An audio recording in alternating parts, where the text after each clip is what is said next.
Revelation Revealed, Part 1, Section 4, Presuppositions. So what's a presupposition? Well, if you suppose something to be true, you probably supposed in the past other things to be true to get you to your conclusion. For example, if you believe in Doctrine C, that it's a valid doctrine, you probably presuppose that Doctrine A and B are true and valid doctrines that lead you to believe that Doctrine C is valid. When it comes to the book of Revelation, everybody has certain beliefs and ways of thinking that aid them in the way in which they interpret the book of Revelation. You would say they have presuppositions. You presuppose something to be true. You take those presuppositions in with you into the book of Revelation as you interpret it. You cannot understand the book of Revelation without having some preconceived notions. Now, there are many preconceived notions that I have. For example, I believe the Bible is God's authorized, inspired word.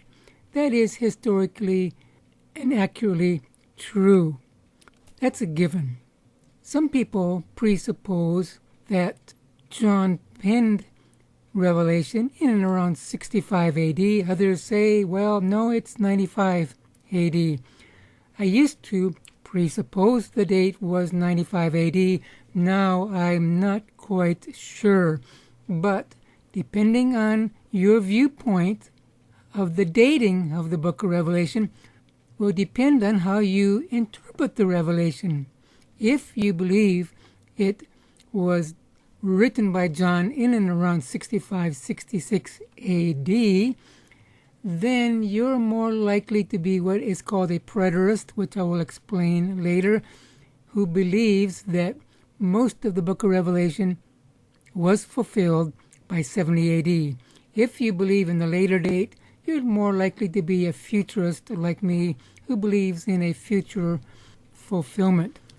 I'll just give a few examples of my presuppositions, and they're probably the most important ones to me. One is I attempt not to allegorize the Bible, meaning take a literal historical event and apply a spiritual meaning to it. A lot of preachers, evangelical preachers, do that. They take an event in the Old Testament, a literal historical event, and they make a New Testament spiritual allegory out of it. I believe that's dangerous. I do not do that with the book of Revelation. I attempt to take it as literally as possible with the understanding there are parts of it that you can't take literally as possible. And in many of those cases, the text explains to you what it means. Another presupposition that I have is numbers. I believe, for the most part, almost every number in the book of Revelation should be taken literally. There are one at least that comes to my mind that shouldn't be taken literally, and that concerns the 10,000s and 10,000s, which is a number of angels that we see in chapter 5. My number one presupposition is this: there are at least, or so they say, 285 allusions to the Old Testament in the book of Revelation. That means you cannot really understand the book of Revelation until you understand the Old Testament, and especially Old Testament prophecy. So, really what we should do at this point is end our study of the book of Revelation immediately and go back and begin in Genesis and understand Old Testament, especially Old Testament prophecy, but we won't do that. Old Testament prophecy, if to the degree you understand it, will be the degree you understand the book of Revelation. And my number one presupposition is this: how you understand Israel, especially how you understand the Abrahamic covenant, will determine how you interpret the book of Revelation. Two major ways of thinking when understanding the Abrahamic covenant.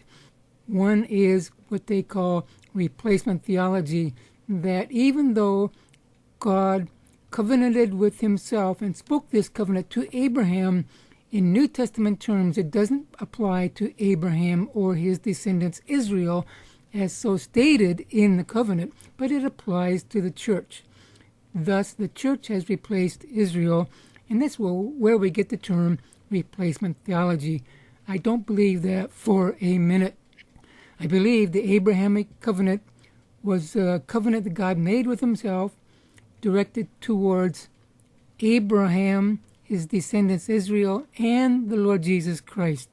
I won't get into that, but since I believe the Abrahamic covenant applies to Israel forever, as the text states, I believe that presupposition really determines how I view the book of Revelation.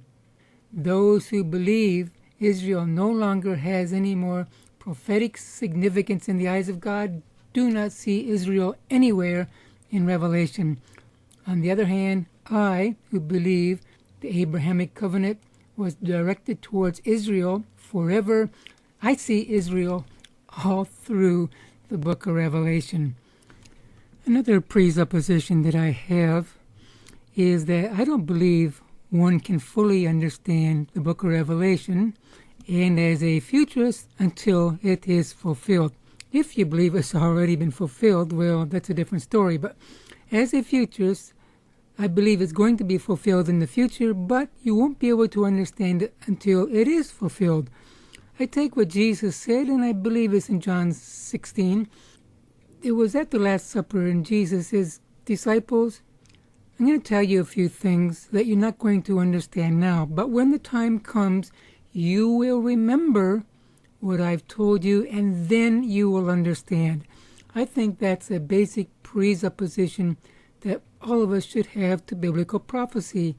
We don't get it all right now. We don't fully understand it all, but when the time comes, we will understand. If we are alive when Revelation is fulfilled, at that time we will totally understand it. Until then, we are going to have a lot of questions.